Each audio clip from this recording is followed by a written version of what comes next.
السلام عليكم، ازيكم حبايبي؟ يا رب تكونوا بخير. وعدتكم من يومين هنزل لكم طريقة صينية السردين البلدي اللي ملوش مثيل ده. بالنسبة لنا أحلى من أغلى أنواع السمك.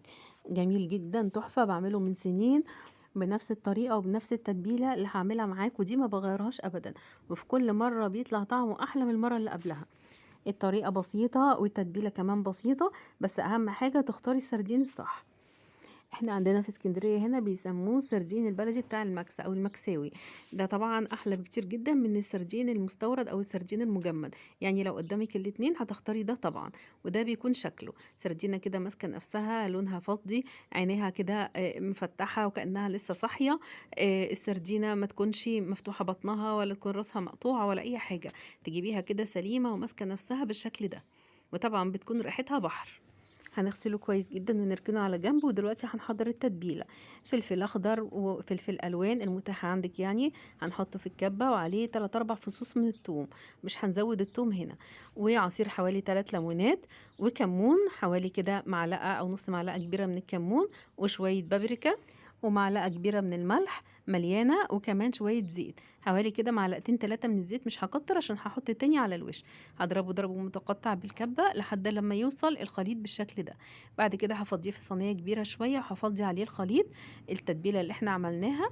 وهنبتدي كده ندعكه وندلكه بالتتبيله ونغطيه كويس جدا بحيث ان هو يتغطى من كل جنب. السردين طبعا انا مش بفتح بطنه ولا بقى اقصقص منه اي حاجه، زي ما هو كده. المهم يتغسل كويس جدا. وبعد كده قدامك حاجتين: اما تغطي الصينيه دي كويس جدا وتدخليه التلاجة شويه يتشرب من تتبيلته حوالي ساعه كده او ساعتين، واما ترصيه في الصينيه وتدخليه برضو الصينيه التلاجة حبه قبل ما تسويه. انا بالنسبه لي بعد ما تبلته دخلته التلاجة ساعتين وبعد كده رصيته في الصينيه زي ما انتم شايفين كده. والصينيه دي مش مدهونه اي حاجه، ولا زيت ولا سمنه ولا اي حاجه. المهم ان انا بغطيه تاني بالتتبيله من كل ناحيه. وبعد كده برش عليه رشه زيت كده من على الوش، وده طبعا علشان ما ينشفش في الفرن. وقطعت شرايح من الليمون زينت بيها وش الصينية، وفي نفس الوقت بتديله ريحة وطعم جميل جدا. ورشيت رشة كمون تاني على الوش وشوية بابريكا بتظبط اللون.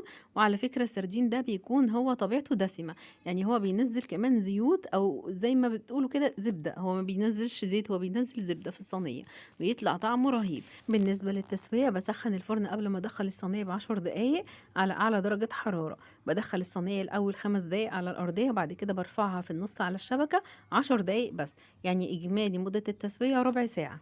وده شكل الصينية بعد ما خرجت من الفرن.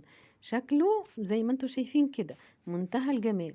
ولا سردينة لزقت ولا اتحرق ولا نشف ولا أي حاجة أبدا.